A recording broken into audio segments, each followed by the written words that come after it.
India stands at a crossroads. It has left behind its non-aligned status, and its foreign minister has stated that it is now an aligned nation, but on an issue-by-issue basis.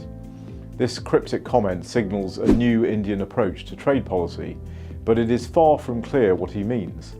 At the same time, the Indian reforms, starting from 1991 under then Finance Minister Manmohan Singh, have a decidedly mixed record. The world has also changed since the 1990s. Now the shadow of China looms large over Indian horizons. India is threatened physically on its northeastern border with China. It is circled by Chinese interests in Pakistan and Sri Lanka and much of the Indian Ocean. But like many countries, it is also threatened by Chinese market distortions, state-owned enterprises and intellectual property violations. India can no longer afford to be on its own in this changing world, or to make common cause with countries whose interests differ massively from its own, such as its historic partner in the WTO, Brazil. In the meantime, the rest of the world is reorienting to deal with the new realities in the Indo-Pacific area. Both the UK and US have announced very public Indo-Pacific tilts.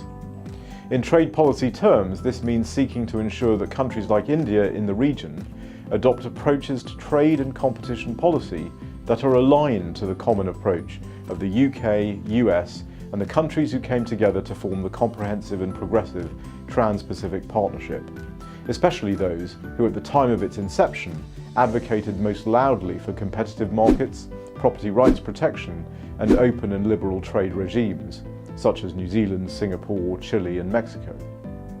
Into this, Boris Johnson, UK Prime Minister, would have stepped if his trip to India had not been cancelled. He was planning to discuss the enhanced trade partnership between the UK and India.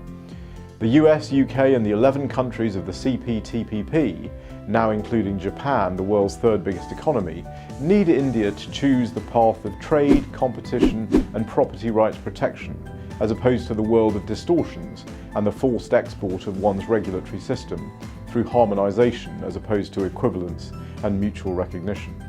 Our report discusses the contours of a deal the UK and India could do, and discusses the challenges that India faces because of some of its domestic choices which call into question its commitment to property rights protection, which is the fundamental building block for competition and trade.